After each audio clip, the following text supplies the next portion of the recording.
and I'm 45 and I'm maybe 20 days away from my final divorce proceedings happening. And बहुत लोग बाहर से हमारे रिश्ते में जो लोनलीनेस था वो नहीं देख सकते थे, क्योंकि बाहर से सब ठीक था. बाहर से आदमी भी ठीक लगता है, चाहे वो जितना भी अकेला हो या तन्हाई से मर रहा हो, घुट रहा हो, क्योंकि बाहर से हम सबको अपना मास्क पहनना आता है. ठीक है. और हमारी 12 साल की बेटी है एक, उसको शॉक लगा है, बट उसको ये भी खबर है कि भाई जिंदगी काटने के लिए नहीं है, जिंदगी जीने के लिए. अगर आप सच एक दूसरे से बात करें, और हम और मेरे एक्स हस्बैंड का कोई झगड़ा नहीं है, हम दोनों ने सब कुछ पिछले 365 डेज में हम दोनों ने कस्टडी, फाइनेंशियल, स्पाउजल, सब कुछ पिटिशन म्यूचुअली कंसेंशुअली साइन किया है. और मुझे असली में श्योर हूँ मैं कि हम दोनों के लिए ये डिसीजन बेटर है.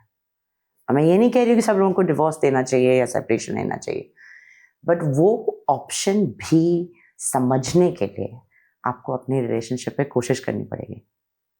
अगर आप अकेले हैं और नहीं बता पा रहे हैं तो भाई ज़िंदगी तो एक ही है हमारे पास.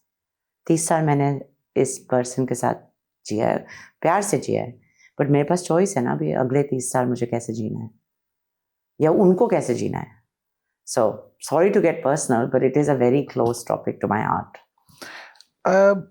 In a society like India, जैसा हमारा सोसाइटी है, उसमें एज यू सेड वो कई बार हस्बैंड्स को या मेल को सीवियर कॉम्प्लेक्स भी है कि आई एम द प्रोवाइडर, और कई बार ये सच्चाई भी है कि दे आर द वंस जिसके ऊपर स्पाउस या फीमेल डिपेंडेंट भी हैं. Yes. ऐसे में डिवोर्स कितना वाइबल ऑप्शन है? Hope I am clear about my question. Very clear about your question.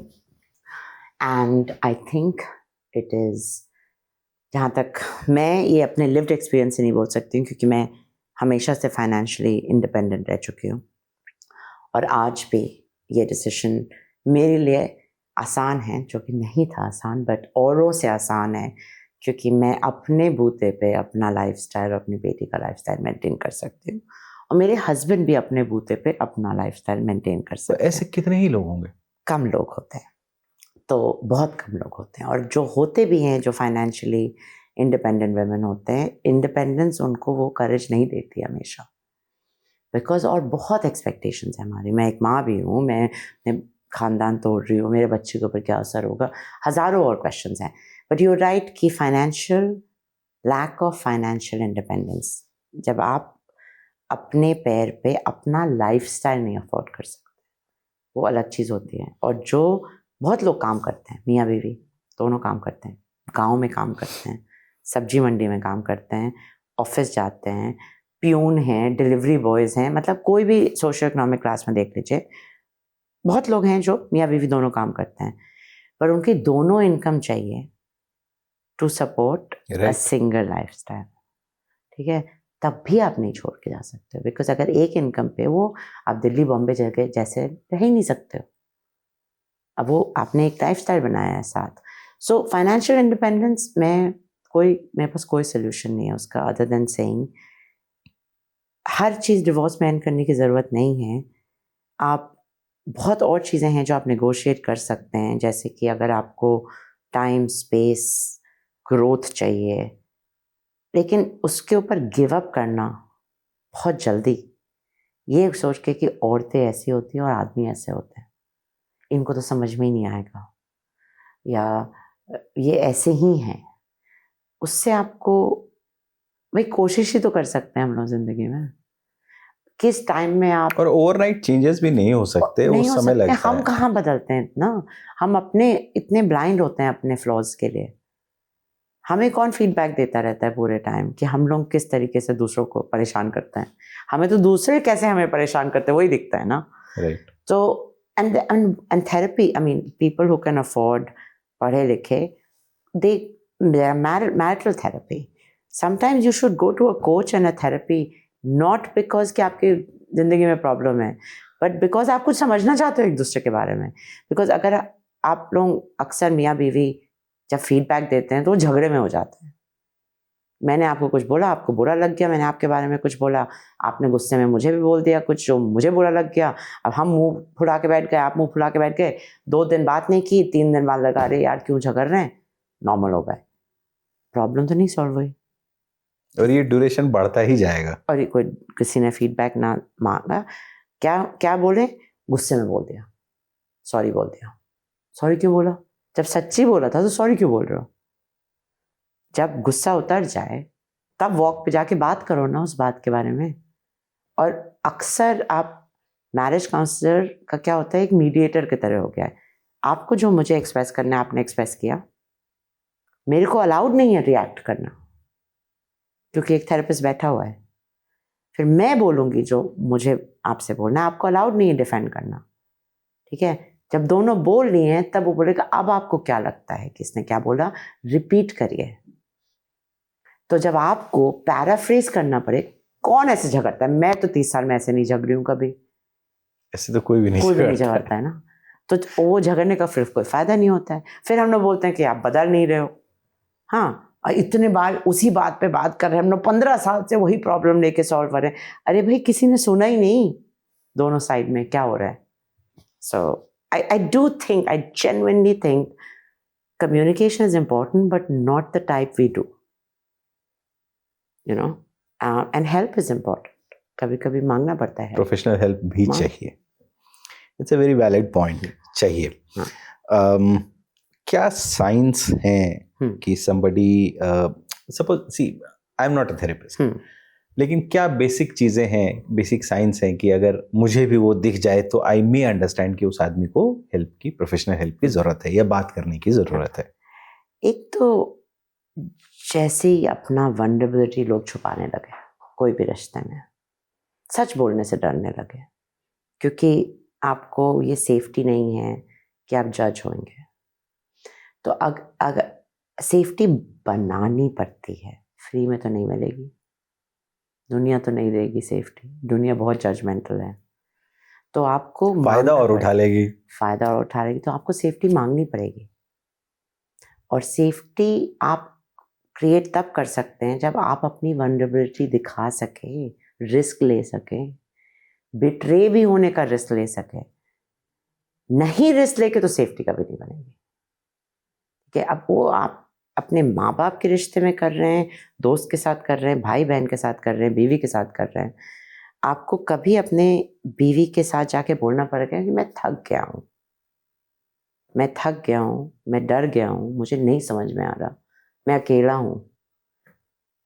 अगर उस समय भी बोले ये कैसा हस्बैंड है भाई, मुझसे क्या सब बकवास बोल रहा है, बोले वो तो वैसे भी आप अगर नहीं बोलते तो भी तो मन में यही है, तो मन में तो वही है ना। लेकिन अगर आपने बोला, और चाहे उस समय उनका ऐसे नहीं होगा अगर आप बोलेंगे अक्सर, but it's a worst scenario, दूसरा बोलेगा कितना वीक आदमी है, पर उसके बाद वो कहेगी हाँ मैं भी थक चुकी हूँ, मैं भी कुछ बदलना चाहती हूँ, मैं भी अकेले फील कर रही हूँ।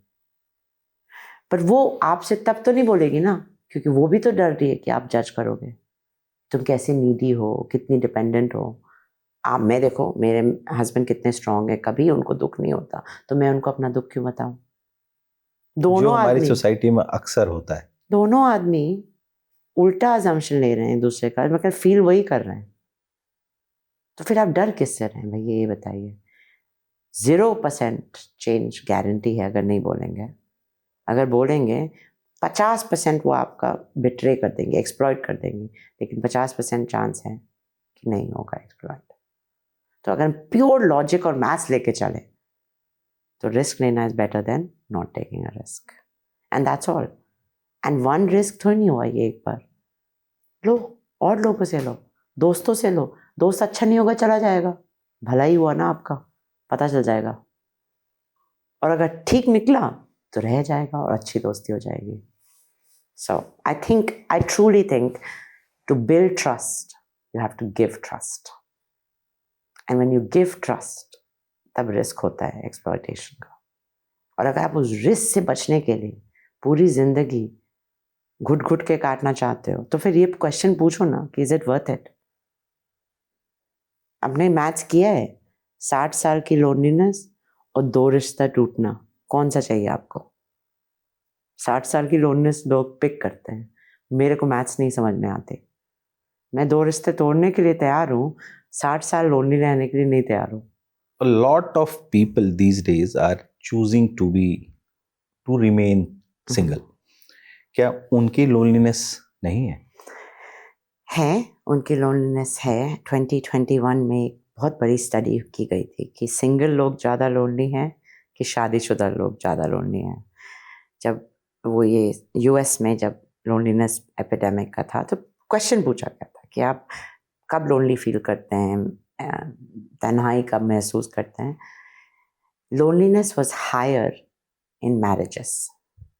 जब आपके पास कोई है, कमरे में है, घर में है, पूरे टाइम रहने वाले में है। लोनलीनेस सिंगल लोग अलोन होते हैं, लोनली नहीं होते हैं, दोनों में अलग डिफरेंस है। अलोन हुआ कि आपके साथ कोई पूरे समय रहने वाला नहीं है, बीमार But you are पड़े, not feeling but lonely. You not feeling lonely. Loneliness आती है जब आपकी एक्सपेक्टेशंस मीट नहीं होती हैं। जब आपके पास एक्सपेक्टेशंस नहीं होती हैं तो आपको कम लोनलीनेस लगता है। एक लोनलीनेस अलग टाइप का लगता है कि कभी मुझे कोई मिलेगा कि नहीं मिलेगा, मैं वो महसूस कर पाऊंगा उस टाइप की इंटीमेसी जो मैं चाहता हूँ या चाहती हूँ। और हर ह्यूमन के पास सेक्सुअल इंटरेस्ट, अराउजल के अलावा इमोशनल इंटीमेसी की नीड भी है। तो आप वो नीड अलग अलग रिश्तों से पूरा कर सकते हैं। आप दोस्त, आपके पास ऐसे दोस्त हो सकते हैं जिससे आप खुल के दिल की बात कर सकते हैं और आपको इमोशनल इंटीमेसी दे सकते हैं। आप बीमार पड़ते हैं, वो आपके लिए चिकन सूप बना के, मैगी ले आएंगे, खाना ले आएंगे, ग्रोसरी ले आएंगे, वो उस टाइप के कंपेनियन भी होंगे। आजकल there is something called shared living arrangements, जहाँ पे दोस्त लोग जिनको शादी, पार्टनर, लॉन्ग टर्म रिलेशनशिप नहीं मिला है, वो वीकेंड्स एक साथ गुजारते हैं एक ही अपार्टमेंट में, हॉस्टल की तरह रहते हैं। क्यों रहने की ज़रूरत है अकेले? आप रूममेट्स के साथ क्यों नहीं रह सकते 40 साल की उम्र में? किसने मना किया? किसी ने मना नहीं किया है। रूममेट अगर होगा, साथ में खाना पकाएंगे, साथ में खाना खाएंगे, वो भी तो एक कंपेनियनशिप हुआ ना। उसमें कम लोनलीनेस है बिकॉज उसमें आप एक्सपेक्टेशंस को उतना नहीं बढ़ने देते हैं। मैनेज्ड है। हाँ, अगर आप एक शादी में एक पार्टनर के साथ उसको एक्सपेक्ट करते हैं वो आपके सारे नीड्स मीट करे, और वो अगर एक आदमी आपके सारे नीड्स नहीं मीट कर पा रहा है तो आप दुखी हो रहे हैं। भाई, कौन ऐसा इंसान है जो आप किसी के साथ बैडमिंटन खेलते हैं, वो आपके स्पोर्ट्स का नीड है, वो आपके स्पोर्ट्स के पार्टनर हैं। किसी के साथ आप खाना, अच्छा फूडी है, और हो सकता है कि आपके मियाँ बीवी को खाना ना पसंद हो, फूड एक्सप्लोर करना ना पसंद हो। किसी के साथ आप इंटेलेक्चुअल पार्टनर होते हैं जो आप किसी टॉपिक के बारे में बात करना चाहते हैं। कुछ मस्ती वाले दोस्त होते हैं, कुछ कभी सेक्सुअल इंटरेस्ट होता है, कभी नहीं होता है, कभी तो मैरिज जब बना था, एक इंस्टीट्यूशन जो बहुत हज़ारों साल पहले बना था, वो एक पर्पस के लिए बना था। उसमें प्यार की जगह नहीं थी। प्यार के लिए नहीं बना है शादी, बना था कि एक कम्युनिटी को बच्चे पालने के लिए, एक इनकम करने के लिए, एक स्टेबल फार्मर्स शादी क्यों करते थे? क्योंकि बच्चे करते थे सो दैट उनके फार्म में काम करने के लिए हाथ पैर हो। ट्राइब्स में क्यों नहीं शादियां होती थी? बिकॉज वो लोग नोमैडिक थे, उनको एक घर में कोई जमीन पे खेती नहीं जमीन करनी में थी। खेती नहीं करनी थी। तो एक इंस्टीट्यूशन का हिस्ट्री भी समझना पड़ता है। अब क्या हुआ, 1950s 60s से आप मानेंगे नहीं कि ये एक टीवी एड से आइडिया आया है कि आप शादी उससे करते हैं जिससे आपको प्यार है। अच्छा, हाँ, प्यार और शादी में कोई कोरिलेशन नहीं था इंडिया में भी? हजारों साल तक। किसने कोई एक रोमियो जूलियट की कहानी होगी, हीर रांझा की, हमेशा क्या होता है लव स्टोरी में, मिलता तो नहीं है जो जिससे उसमें प्यार भी किया। शादी कहाँ हो रही है? अरे सारी रोमांटिक स्टोरी का एंडिंग ही होता है कि शादी नहीं होती है। जो सफर करते हैं अपने प्यार में, जो शादी तो जिससे प्यार होता है उससे नहीं होता है। हर कहानी में देख लीजिए, और वही कहानी सबसे ज्यादा रोमांटिक होती है। जिसमें हो जाता है वो रोमांस नहीं होता है, वो ड्रामा हो जाता है। मतलब अगर जॉनर देखे पिक्चर का तो, एंड ये वेस्टर्न सोसाइटी में भी है। The history of marriage says that marriage was a social institution design, और फिर एक लीगल कॉन्ट्रैक्ट हो गया था जिससे कि आप बैंक, पासपोर्ट, बच्चा पालना, उनको स्कूल में डालना, फाइनेंस, इनकम टैक्स, ये सब रूल्स हैं जो एक लीगल कॉन्ट्रैक्ट शादी की वजह से बने हैं. सो आई एम नॉट सेइंग कि शादी इंस्टीट्यूशन गलत या सही है, बट अगर आप कोई भी रिश्ते में अपनी सारी उम्मीदें का बोझ एक आदमी पर डालेंगे और फिर उसको एक्सपेक्ट करेंगे ज़िंदगी भर वो आपकी सब एक्सपेक्टेशन मीट करे, तो थोड़ा ज़्यादा हो गया ना. बहुत ज्यादा हो गया, ये नहीं हो पाएगा. नहीं हो पाएगा. Who needs more validation, main और वीमेन? बोथ नीडेड, बिकॉज दोनों इंसान हैं. They just need it based on उनका क्या रोल है. सो अगर आप एक हाउस वाइफ हैं और आपका आइडेंटिटी पहचान है कि आप घर संभालती हैं, बच्चे पालती हैं, माँ बाप का ख्याल रखती हैं, दोस्तों के साथ पार्टीज़ करते हैं, होस्ट बनते हैं, जो भी अलग अलग आइडेंटिटी है, घर अच्छा रखते हैं, सुंदर रखते हैं, तो अगर वो पति ये मानेगा कि ये तो तुम्हारा रोल है, ये तो करना ही है बेयर मिनिमम, क्योंकि हम कमाते हैं, तुम घर संभालते हो, तो दोनों साइड वो एक ग्रेटफुलनेस तो रहेगी नहीं, क्योंकि आपका ये काम है और ये मेरा काम है. तो आप अपना काम कर रहे हो, मैं अपना काम कर रही हूँ, इसमें इट्स ऑब्लिगेशन. हाँ, it's an obligation. But where do you have respect that this you have a choice. ठीक है, मैं भी अपना काम बुरा कर सकती हूँ, आप भी अपना काम बुरा कर सकते हैं. मेरा भी मन हो सकता है कि मैं अपना काम ना करूँ. आप मेरी भी चाहत हो सकती है कि मैं ये रोल नहीं निभाना चाहती हूँ या मैं ये रोल नहीं निभाना चाहता हूँ. लेकिन अगर आप एक दूसरे से ये बात करेंगे ही नहीं, कि मैंने कितने पार्टनर्स देखे हैं 75 ईयर्स, मेरे माँ बाप एक सीनियर लिविंग फैसिलिटी में रहते हैं, वहाँ पे मैंने 75 से 85 year old man and women से बात किया है, बिकॉज अब उनकी ज़िंदगी ख़त्म होने को आ रही है. वो अपना रिफ्लेक्ट करते हैं कि भाई मैंने ज़िंदगी तो काट दी दूसरों के लिए, मुझे तो मौका ही नहीं मिला अपने लिए जीने का. तो ये आप सोचिए कि अगर आप बिना सोचे, बिना कॉन्शियस इंटेंशनल चॉइस के अगर ज़िंदगी काटते रहेंगे, तो हम भी 80 साल की उम्र में बैठ के सोचेंगे, बच्चे पाल लिए, घर ठीक कर लिया, पैसा कमा लिया, एंड अप नोवेयर. हाँ नहीं, और फिर वो 80 साल में आप क्या करेंगे? आप बस उसको रिफ्लेक्ट करेंगे कि अच्छा हमने किया बहुत अच्छा रोल, लेकिन हम बहुत अकेले थे, पूरी ज़िंदगी कट गई हमारी, हम किसी को यही नहीं बोल पाए कि हम क्या करना चाहते हैं. भाई हमारे पास एक ही ज़िंदगी है, सबके पास नहीं चॉइसेस हैं हर चॉइस लेने की, लेकिन कुछ चॉइसेस तो है ना लेने की, और नहीं है तो बनाने की कोशिश तो है ना. तो आई थिंक उसमें is the main thing. So both need validation. अच्छा, टेल मी वन थिंग, कि जैसे over the years people have started opening up more than before. Yes. सो ऐसे में ये लोनलीनेस एक एपिडेमिक जैसा जो हो गया है, वो थोड़ा कम होने का चांस है, बढ़ने का चांस है? अभी का सिचुएशन यूथ को 25 साल से नीचे के लोगों को, 25 से 45 के, 45 से ऊपर, क्या सिचुएशन? जो अब हम लोग बात कर रहे हैं, इसका हम लोग होप करते हैं कि ये कहीं किसी के दिल में जाके ये बात कुछ ट्रांसलेट होगा. बढ़िया, कुछ ट्रांसलेट होगा. वैसे ही जब लोनलीनेस के बारे में रिसर्च होता है, पेपर लिखे जाते हैं, हम एक दूसरे को ये समझाने की कोशिश कर रहे हैं कि हम सब इंसान हैं. हमारी जो हमने कैटेगराइज कर लिया था ना कि आदमी की भावना अलग होती है, औरतें की भावना अलग होती है, एक सिंगल आदमी की भावनाएं अलग होती है और एक शादीशुदा आदमी की भावनाएं अलग होती है. अलग क्यों होती है भाई? वो भी तो इंसान है. आप अगर शादीशुदा हैं तो आपको याद होगा ना जब आप शादीशुदा नहीं थे, और जो शादीशुदा नहीं है उसके दिमाग में भी तो कोई ख्वाहिशें हैं ना, कि अगर मेरे को कोई पार्टनर मिला, कभी मेरे साथ कोई जिंदगी काटने वाला, उसके भी कोई डेफिनेशंस हैं प्यार के. तो हम सब इंसान हैं. अगर हम लोग सच्ची दो इंसान ये बात कर सके कि भाई हमें क्या फील हो रहा है, आई थिंक आधी लोनलीनेस तो वहीं चली जाएगी, क्योंकि आपको वैलिडेशन मिल जाएगा कि आप अकेले नहीं हो. आप एक वो अकेले इंसान नहीं हो जो ये दर्द लेके बैठे हो. अनटिल आप मजनू बनना चाहते हैं कि आप दर्द लेके फिर अच्छी कहानियां लिखना चाहते हैं, पोइट्री लिखना चाहते हैं, तो फिर आप अपना दर्द लेके बैठ जाइए, फिर उसका फ़ायदा है. पर अदरवाइज क्या फ़ायदा है? अब आते हैं इस बात पर कि इससे एक social because you are a life coach, तो मतलब इतना हेवी ड्यूटी साउंड करता है लाइफ कोच। सो लाइफ में किस तरह की कोचिंग पर्सनल लेवल पर होनी चाहिए? जैसे I can't go to the expert for everything, तो मुझे क्या करना चाहिए या किसी भी आदमी को क्या करना चाहिए, step by step, if you can break it for us. I will try. It's a difficult question. मैं अपने lived experience से बोल सकती हूँ कि अपने आप से प्यार करना सीखना पड़ेगा. Easier said than done.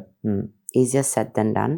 But हमारे पास साइंस है, हमारे पास अंडरस्टैंडिंग है कि सेल्फ लव क्या होता है. सेल्फ लव जब आप अपने आप को सोचते हैं कि मैं लवेबल नहीं हूँ, कोर में रोज नहीं बोलते हैं अपने आप से शीशे में देख के, लेकिन कहीं वो छुपा हुआ है कि मैं आई am not good enough.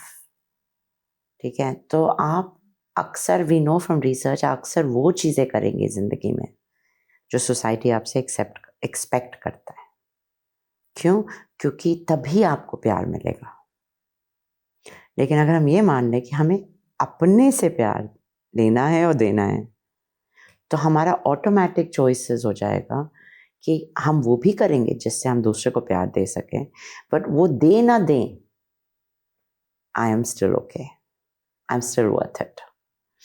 And if you think about, हम लोग कहाँ रैंडमली पैदा हुए हैं, किसके घर में पैदा हुए हैं. अगर हम सीरिया में पैदा होते, अगर हम अंबानी के ख़ानदान में पैदा होते हैं, हम एक गांव में पैदा होते हैं, एज द 12वीं लड़की होती है उस ख़ानदान की, और हम फार्म में काम कर रहे थे, हमने तो नहीं डिसाइड किया हम कहाँ पैदा हुए हैं, लेकिन हमने कभी तो डिसाइड किया ना कि 0 साल की एज से लेके 15 साल की, हमने कहीं तो डिसाइड कर लिया ना कि हम वर्थ इट हैं कि नहीं हैं. तो अगर आप मुझसे पूछ रहे हैं क्या हम जल्दी बच्चों को सिखा सकें या यूथ को सिखा सकें, इसकी कोई आपको खुश नहीं कर सकता. किसी की रिस्पॉन्सिबिलिटी नहीं है आपको अपने आप से प्यार कराने के, वो तो आपको ही सीखना पड़ेगा. और आपको अगर वैलिडेशन से चाहिए तो आप सच्ची सच्ची अपने आप से बोलिए कि भाई मैं अपने आप से तभी प्यार करूँगा जब मैं CEO बन जाऊँगा, मैं अपने आप से तभी प्यार करूँगा जब मेरे 4 बच्चे हो जाएंगे, या मेरे बच्चे IIT चले जाएंगे, IIM में MBA करने लगेंगे, तो मैं अपने आप से प्यार कर लूँगा. लेकिन अगर आप 80 में पूछेंगे कि 80 साल की उम्र में वो आदमी जब अपनी ज़िंदगी के ऊपर रिफ्लेक्ट करता है, वो अपने आप से प्यार करने लगता है जब उसके बच्चे सक्सेसफुल हो जाते हैं? नहीं. वो अपने आप से प्यार करने लगता है जब वो CEO ऑफ हिंदुस्तान टाइम्स से रिटायर होता है? नहीं, वो नहीं करने लगता अपने आप से प्यार 80 साल की उम्र में भी. तो अगर काश हम लोग 20 से ट्राई करें तो शायद हमारे पास 60 साल चांस है. पर अगर हम लोग ये सोचें कि कोई और जब प्यार करेगा तभी हम ठीक हैं, so there are many ways. Like बचपन में आप इसको कैसे सिखाएंगे कि हमें पता है कि जब माँ बाप बचपन में प्यार देते हैं, उसको जब वो कंडीशनल कर देते हैं कि बेटा तुम्हारे मार्क्स अच्छे आएंगे तो तुम अच्छे लड़के हो, मार्क्स नहीं अच्छे आएंगे तो तुम अच्छे लड़के नहीं हो, उस टाइम से हम लोग अपने दिमाग में ये डाल लेते हैं कि भाई जब तक हम वो ना करें जो सोसाइटी हमसे पहचानता है तो हम अच्छे हो ही नहीं सकते. तो I can't do anything about जो हो चुका है. बट मेरी 12 साल की बेटी है और वो मुझसे 5 बार पूछती है कि अगर मैं ऐसा करूँगी तो मुझे प्यार करना बंद कर दोगी? मैं नहीं, तुम्हारे करने या ना करने से मेरा प्यार नहीं कम होगा. ये नहीं मतलब है कि मैं तुम्हें नहीं बताऊंगी क्या सही है क्या गलत है, बट तुमको परफॉर्म नहीं करना भाई ज़िंदगी में मेरा प्यार जीतने के लिए. तुम अच्छे इंसान हो चाहे मैं तुम्हें प्यार करूँ ना करूँ. And I think it's very difficult. I don't have a solution for it. There is no magic wand. But I can tell you that मैं साइकोलॉजिस्ट हूँ, मैंने क्लिनिकल साइकोलॉजी पढ़ी है, मैं पढ़ाती हूँ. मेरे को 40 साल की उम्र में अपने आप से प्यार करना सीखना पड़ा है. मेरे पास नहीं था 20 से 40 में, पर उसके लिए I had to accept a lot of things about myself कि भाई मैं सक्सेस के पीछे भाग रही हूँ, नॉट बिकॉज मुझे चाहिए, बट मुझे दूसरों की आंखों में सक्सेसफुल दिखना है. और उसके लिए भागी हूँ बहुत साल, बहुत काम किया है टू गेट देयर. पर अब जब मैं पहुँच चुकी हूँ काफ़ी जगहों में, मुझे लगता है इससे तो मुझे फिर भी अभी नहीं लग रहा, अभी भी कम लग रहा है. अभी थोड़ा और चाहिए.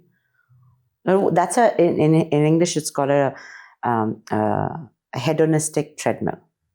अब एक बार ट्रेडमिल पे चढ़ जाओ, जो रैट रेस कहते हैं वो अलग है रैट रेस, पर एक बार आप ट्रेडमिल में चढ़ गए वैलिडेशन के ट्रेडमिल पे, तो भाई वो कभी बंद नहीं होने वाला. कोई नहीं उतरता. रिटायरमेंट तक नहीं बंद होगी. फ्यूनरल कितना अच्छा था वो भी, उसमें भी ट्रेडमिल चलेगा. मेरे मरने के बाद कितने लोग आए मेरे फ्यूनरल पे, उसमें भी आप चलो, उस समय आपके पास शायद सोचने का. लेकिन कुछ लोग पहले से इंतजाम करने लगते हैं. पहले से इंतजाम करने लगते हैं कि हम मरेंगे तो ऐसा करेंगे, वैसा होगा, लेगेसी छोड़ के जाएंगे.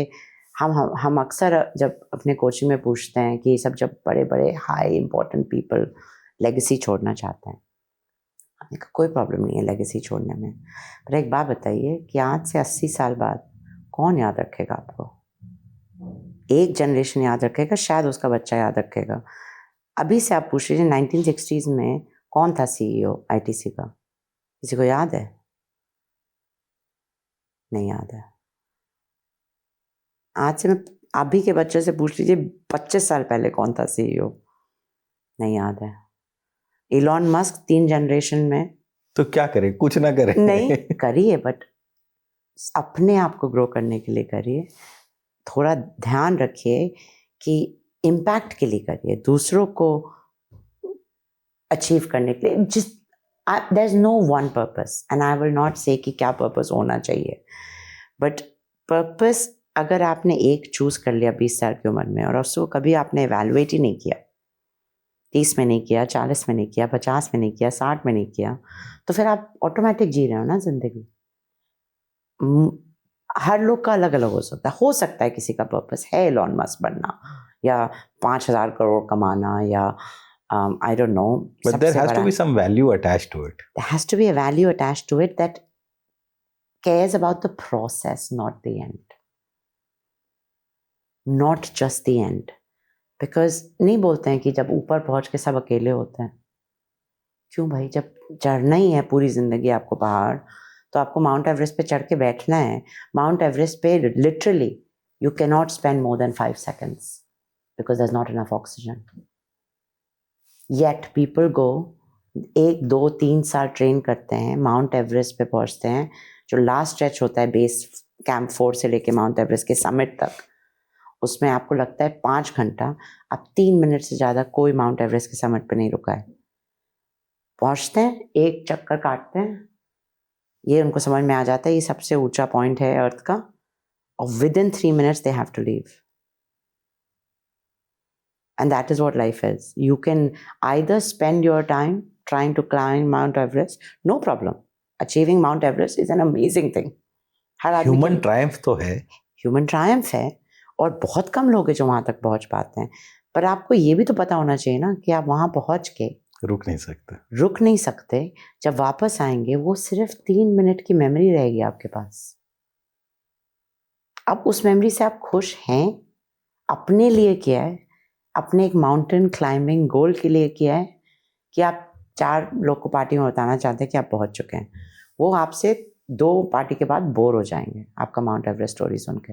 आई एम जस्ट वंडरिंग, जब ये बात कोई ऐसा आदमी सुनता होगा who has been in this business for good 20-25 years, 25 साल लगा के तमाम तिकड़म करके मेहनत करके वहां तक पहुंचा, और उसको लाइफ कोच ने बताया कि this is not going to last. मैं कभी जिंदगी में एज अ लाइफ कोच कभी किसी को नहीं बताऊंगी. ये हम दोनों एक गपशप लड़ा रहे हैं अभी. Question is not the wisdom, or I'm not giving advice that nothing lasts. I'm saying कि even 3 मिनट की खुशी can be worth spending a whole lifetime for. अगर वो आपकी खुशी है, ठीक है, तो आप वहाँ से उतर के अपनी पूरी 90 साल जिंदगी में खुश रह सकते हो कि आपने वो अचीव किया जो आप चाहते थे. लेकिन अगर आप पूरे टाइम बिना सोचे एक्सपेक्टेशन मीट कर रहे हैं, और उदासी नहीं शेयर कर पा रहे हैं, स्ट्रगल्स नहीं शेयर कर पा रहे हैं, खुशी नहीं शेयर कर पा रहे हैं, तो फिर काट रहे हैं आप जिंदगी. उसमें कोई जजमेंट नहीं है कि 3 मिनट का वैल्यू नहीं है. 3 मिनट का बहुत वैल्यू है. मेरे लिए अलग वैल्यू है, मैं अलग 3 मिनट के चीज़ें चाहती हूँ, आप अलग 3 मिनट की चीज़ें चाहते हो, लेकिन 3 मिनट 2 जनरेशन से ज़्यादा नहीं सर्वाइव करेगा। तो अगर आपके दिमाग में ये है कि हमको बस मतलब कितने आइंस्टाइन्स, कितने सब लोग बोलते हैं आइंस्टाइन देखो उसने इतनी अच्छी थ्योरी लिखी, कितने साल हुए, उससे पहले लियोनार्डो डा विंची ने भी लिखा था, किसी को याद है? 400 साल पहले, नहीं याद है। आज से 300 साल पहले आइंस्टाइन याद रहेगा नहीं। तो ठीक है, अगर आप आइंस्टाइन ने आइंस्टाइन बनने के लिए नहीं लिखा था, आइंस्टाइन ने was in love with physics, वो जिंदगी भर फिजिक्स इसलिए नहीं पढ़ा था क्योंकि उसको आइंस्टाइन बनना था, उसने जिंदगी भर फिजिक्स पढ़ा, एक्सपेरिमेंट किया क्योंकि उसको फिजिक्स से प्यार था। True that. So as long as we fall in love with something और वांट टू डू समथिंग, मिलेगा सक्सेस, नहीं मिलेगा पर्पस टू लाइफ। हाँ, that has purpose. Doctor Ruchi, आप हमारे पॉडकास्ट पे आए, लाइफ कोचिंग के बारे में इतनी आई ओपनिंग बातें भी हुई, और we wish to meet you again some time. एक बार फिर से आपका बहुत बहुत धन्यवाद। Thank you.